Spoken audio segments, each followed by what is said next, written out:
extremamente satisfeito de estar aqui com vocês, na presença da comunidade de Catiba, a minha comunidade, porque eu falo com muita satisfação, muita honra, muito orgulho. Eu sou filho de Catiba, nascido e criado aqui.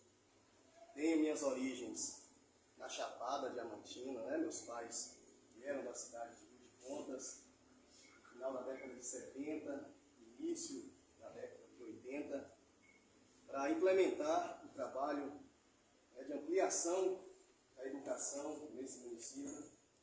Então, cresci, procurei minha formação e hoje estou aqui tentando, à minha maneira, procurando sempre me nutrir de informações, de conhecimento, para fazer com que a minha comunidade participe, esteja sendo servida desse conhecimento acerca da nossa região, da nossa cidade, do nosso país e do nosso mundo. Eu, como professor de História da rede estadual, antes professor da rede municipal, porque eu sou honrado em dizer, meu início foi no município, professor lá do Luiz Miranda, desde 2004 até 2018, mais ou menos.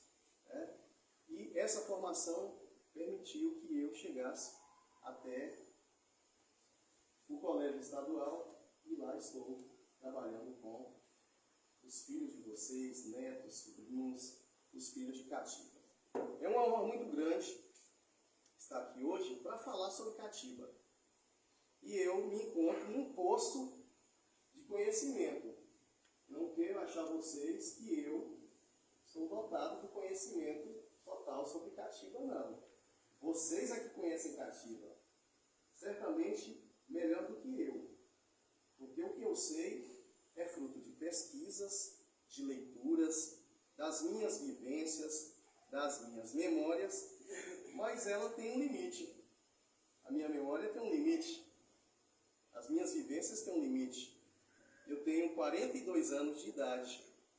Então, aqueles que têm mais experiência, mais vivência que eu, certamente terão condições de falar melhor sobre Catiba, daquilo que percebeu dos avanços, das famílias que ajudaram a construir esse município, a desenvolver a nossa cidade, a trazer esses benefícios associados à economia, à educação, à questão religiosa, à questão da construção civil, toda essa conjuntura que nós vemos no nosso município, certamente muitos de vocês têm a acrescentar. A proposta do professor Paulo, ela primeiramente era uma, né? Nós teríamos um papo aqui, mas eu posso iniciar uma fala acerca daquilo que eu tenho como conhecimento, e aí vocês vão complementando aquilo que eu for falando, tá bem? Catiba. A gente vai começar pelo nome, né? A origem do nome Catiba. Vocês certamente devem ter ouvido nesses dias, né, do projeto qual é o significado da expressão Catiba. Ela não é simplesmente o nome de uma cidade, né? Tem algo por trás, um significado mais profundo e que diz muito sobre o que é essa região. Alguém aqui saberia dizer qual é a origem dessa expressão Catiba? Vem da língua do São Paulo. Isso. Um dos primeiros nomes, né, que nossa cidade teve foi São Paulinho, conhecida como São Paulinho, mas como distrito, ela era conhecida como Matas de São Paulo, né? E aí conhecido popularmente como São Paulinho. Catiba era distrito de Vitória da Conquista e foi assim até 1961. Quando a gente fala de emancipação política, aniversário da cidade, a gente fala desse desligamento, né? Catiba como membro territorial de Vitória da Conquista, no dia 1º de abril de 1961, foi assinado um decreto que permitiu a Catiba ter a sua autonomia.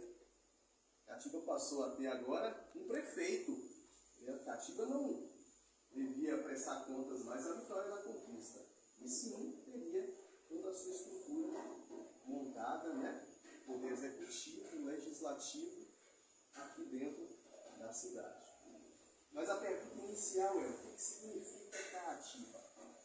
Vem da língua tupi-guarani, é a junção de duas expressões do tupi-guarani. Caá, caá, no tupi-guarani, que significa mata, ou seja, se a gente observar a configuração, a vegetação, a formação do nosso bioma aqui, a gente vai ver a beleza que é, a riqueza que nós temos, né, da vegetação. Então, uma mata densa, uma mata fechada, uma mata, como eu aprendi lá na terceira série, ensino fundamental, mata grossa. Então, esse enclave onde estão as casas, onde estão os comércios, onde estão as igrejas, isso aqui tudo era mata. Uma mata muito fechada. E aí a expressão. Então, Caá, mata, e Tiba, essa mata fechada, mata grossa, mata densa, mato cerrado. Então, esse é o significado exato da expressão Caatiba. Ok? Com relação ao desenvolvimento da nossa cidade, do nosso município, a formação de Catiba está vinculada à pecuária. Então, quem chegou aqui para abrir essa mata tinha como objetivo a criação de gado, a princípio. Então, os primeiros que chegaram aqui vieram para cá, se apossando de territórios que antes já tinham seus moradores, seus donos, aqueles que já viviam nesse território, que fique bem claro isso. O nosso país todo ele passou por um processo de colonização, de ocupação, de tirar os povos originários, aqueles reais moradores do seu lugar, para que o empreendimento pecuarista pudesse se desenvolver. Indígena, ele tem como princípio preservar o seu habitat natural. Então a mata ainda vai ser preservada, os rios eles serão preservados. Com a visão da pecuária extensiva, a criação de gado extensivo, é necessário fazer o quê? Desmatar, desconfigurar, transformar esse espaço geográfico em que nós vivemos para que as fazendas pudessem ser montadas e o pasto pudesse ser colocado aí para que o gado pudesse se desenvolver. Então a nossa formação está muito voltada à pecuária. Isso no final do século XIX, 1880, 1890 e início do século XX. Tá? Um dos nomes que mais aparece na história de Catiba relacionado a essa atividade da pecuária é um senhor que eu trabalho na escola há um certo tempo, conhecido como Olímpio Pereira de Carvalho. Alguém já ouviu falar?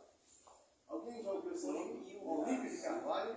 Minhas alunas. Eu uma foto de manifesta e minhas alunas. E vocês que já O senhor já ouviu falar de Olímpio de Carvalho? Seu Filho, o senhor poderia falar para a gente? Eu conheci Olímpio, agora o nome eu não sei direito como é que aquele nome dele. O Olímpio morava em Batalha, não sei. Ele fazia até remédio, assim, era remedinho, fazia remédio para o povo, assim, com um médico, uma pessoa que era indígena, sabe? O Olímpio morava em Batalha, perto daquela igreja lá, eu conhecia ele. Será que é o mesmo? Eu não sei, Você não se agora o Carvalho eu não sei o que. Eu vou trazer a vocês informações que são fruto de textos que eu pesquisei, de historiadores, jornalistas aqui da região. Um deles, Emiro Marques, que é um historiador, radialista, escritor de Itororó. E o outro é Luiz Fernandes, que é foi um historiador e escritor de Vitória da Conquista. Mil Marques escreveu um texto chamado Encontro de Coronéis. E Luiz Fernandes escreveu um texto que ele intitulou A Olimpiada. Olimpiada, inspirado no nome Olímpio. Segundo os textos que eu uso como base para o trabalho desenvolvido na escola, Olímpio de Carvalho, ele era da região da Chapada Diamantina. Nasceu na região da Chapada Diamantina. Em 1911, mais ou menos, Olímpio de Carvalho foi escolhido pelas autoridades conquistenses para ser subdelegado em Matas de São Paulo, Caatiba. Então, Olímpio foi para a conquista, saiu da Chapada, no final do século XIX, chegando lá, por ser valente, uma das características desse senhor Olímpio Pereira de Carvalho era a valentia, ele foi escolhido para ser autoridade e comandar, né, os problemas relacionados a crimes, episódios de injustiça aqui na região de Matas de São Paulo, que ele pudesse resolver. Ele arregimentou alguns homens, ou seja, chamou alguns camaradas para serem espécies de seus soldados, né? Seus jagunços, seja lá como queiram utilizar o termo, dessas capangas. E assim ele começou a tomar conta aqui da região. Segundo registros históricos, a história dele começa lá em Catulezinho, é onde ele monta a sua fazenda, Catulezinho que hoje nós conhecemos por Cacilândia, que pertencia nessa época, 1911, 12 até 20, pertencia ao Arraial do Verruga, que hoje é a atual cidade de Itambé. Então, aquele espaço, aquele território pertencia a Itambé, então Catulezinho pertencia a Itambé, e ele mandava aqui. Na época era uma vila, né? Um conjunto, uma comunidade pequena, que tinha como nome Matas de São Paulo. E assim foi. Esse senhor Olímpio, ele era responsável por cuidar, era a autoridade máxima policial nessa área. Então, quando eu estudei a terceira série, o professor começou a falar sobre a história de Caatiba, e nessa história dizia que um dos responsáveis pela formação de Caatiba foi Olímpio de Carvalho, Olímpio Pereira de Carvalho. Tinha também um senhor chamado Zequinha, eu não consegui referências desse Zequinha, e outro chamado Serra Grande, outro fazendeiro aqui da região. É um texto bem inicial sobre nossa cidade, nossa região. Tá bom? Então, essas são as informações, e aí eu queria colher de vocês informações que a gente pudesse ampliar essa discussão, esse debate sobre a formação de Caatiba, né? Então, o senhor Fidecino começou a falar, né, sobre o Olímpio, a referência dele. Alguém mais tem referência sobre pessoas que ajudaram nessa composição, nessa formação de Caatiba? Poderia falar? Seu Caatiba? Eu mesmo não tenho como falar. Tem, né, seu Caatiba? Uma passagem interessante sobre seu Olímpio, o Olimpino, Está mais formado. para os íntimos, foi um episódio retratado em 1925, inclusive ontem, 25 de março, completou 100 anos do episódio que foi registrado em jornais da época.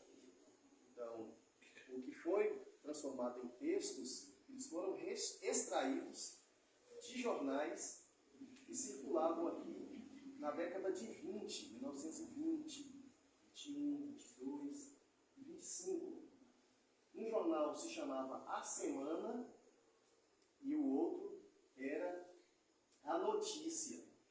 Um de Itambé e outro de Vitória da Conquista. E os jornalistas da época registraram um conflito entre Olímpio Pereira de Carvalho e uma autoridade política da região chamada de Acendino Melo, ou Acendino Correia, mais conhecido como Acendino Melo, conhecido como Dino Correia. Então, Dino Correia foi prefeito de Conquista. E, terminado o seu mandato como prefeito, ele foi para o Arraial de Macarani, hoje, né, a cidade de Macarani, que, como arraial, pertencia à Encruzilhada.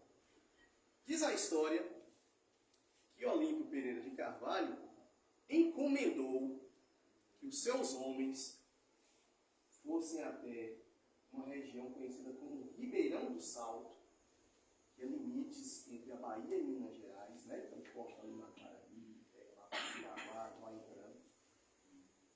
Encomendou que esses homens fossem à procura de um senhor chamado Pedrão. Era o nome, a referência que tem no texto, Pedrão. O que Pedrão fez que Olímpio pediu para que seus homens fossem buscá-lo, procurá-lo? Pedrão foi responsável pela morte de um fazendeiro aqui na região, chamado de Jesuíno do Cratimó. Pedrão matou esse fazendeiro. Olímpio, como autoridade, falou: busque Pedrão onde ele estiver. Recebeu informações que estavam naquela região e esses homens foram. No texto jornalístico não informa se Pedrão foi encontrado. Então essa informação eu vou ficar devendo a vocês. Mas quando os homens de Olímpio retornavam para a região, né, de Itambé, Cacilândia, Matas de São Paulo, eles pararam em Macarani. Fizeram um pouso em Macarani. E segundo o escritor Luiz Fernandes, esses homens praticaram desordens no lugar. Então pararam no arraial de Macarani e lá eles aprontaram. Também não diz o que é aprontar. Vou ficar devendo. Mas eu imagino aí e queria que vocês exercitassem a imaginação. 15 homens, mais ou menos, 12, 20 homens, fortemente armados, porque era uma prática na época, né? Pessoas andarem armadas, fazendo sua própria segurança e, por vezes, fazendo justiça com as próprias mãos. O Brasil vivia um período conhecido como República Velha, então o coronelismo, os fazendeiros, líderes locais, políticos, poderosos, temidos, andavam armados e, porventura, às vezes encomendavam a morte de alguém. Então, Olímpio, fazendeiro, autoridade, coronel, respeitado, mandou esses homens ir buscar, e os homens pararam em Macarani para tomar, de repente, uma cachaçinha, comer uma farofinha, com fome. Aí, de repente, começar a desafiar as pessoas do lugar, não sei, né? Vamos exercitar a imaginação. Só sei que Acendino Melo, Dino Correia, não gostou dessa história. Recebeu a informação que esses homens de Olímpio estavam lá, reuniu poderosos da região e botou esses homens de Olímpio para correr. Voltem de onde vocês saíram. Não queremos vocês aqui. Os homens chegando aqui na região para Olímpio. Contaram para Olímpio que foram enxotados em Macarani como se fossem, né, seres desprezíveis. Isso foi uma ofensa para Olímpio. Ter seus homens expulsos de uma região por uma autoridade que até então seu amigo, Olímpio e Acendino, eram amigos. Parceiros políticos, defendiam o mesmo grupo político de Vitória da Conquista, os Peduros. E aí, entendam, Catiba, Matas de São Paulo, na época, pertencia à conquista. Então, quando a gente fala de conquista, é extensivo a Catiba. Tá bom? Em 1961, Catiba pertencia à Vitória da Conquista.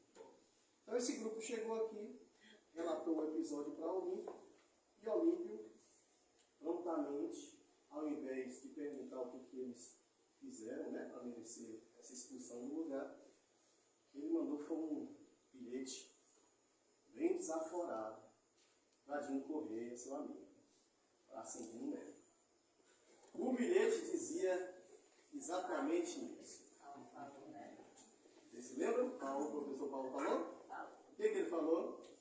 Fala aí o que o bilhete dizia. Calma aí, eu vou pedir para uma aluna minha falar aqui. Diga aí o que o bilhete dizia. O bilhete era desaforado. Fala aí o que tinha no bilhete. Não, não pode. Maria, prepara o...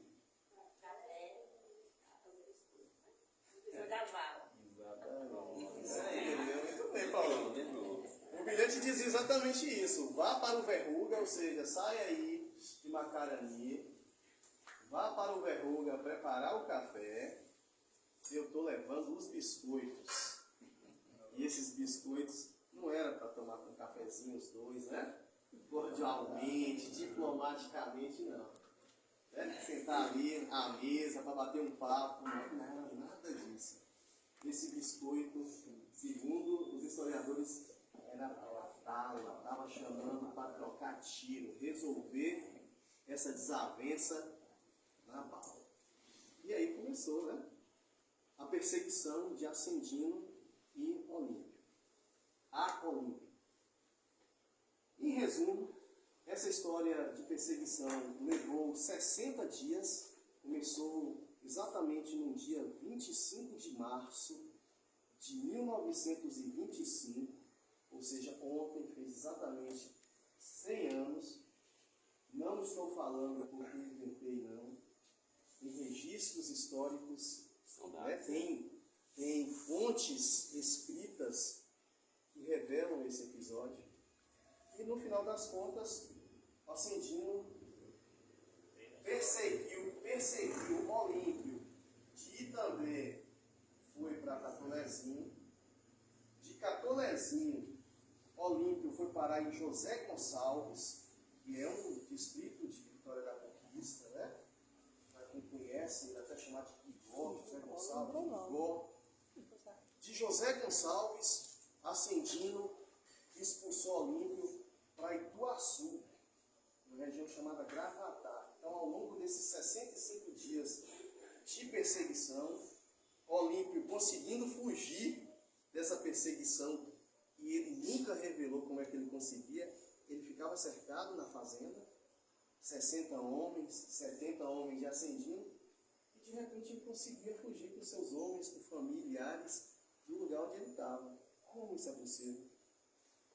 Alguns atribuíam a eventos sobrenaturais. Tinha parte. O homem tinha parte, o homem voltava. O homem transformava-se em corpo. Isso. E aí vem essas histórias, né, fantásticas, atribuindo esse evento de conseguir fugir de um grupo armado e chegar até o seu destino, que foi a região da Chapada Diamantina. Então você imagina, sair daqui de Itambé e chegar até Ituaçu, para quem conhece, né? Ituaçu não está perto, já é Chapada, mas ele Dino conseguiu colocar Olímpio para voltar para casa.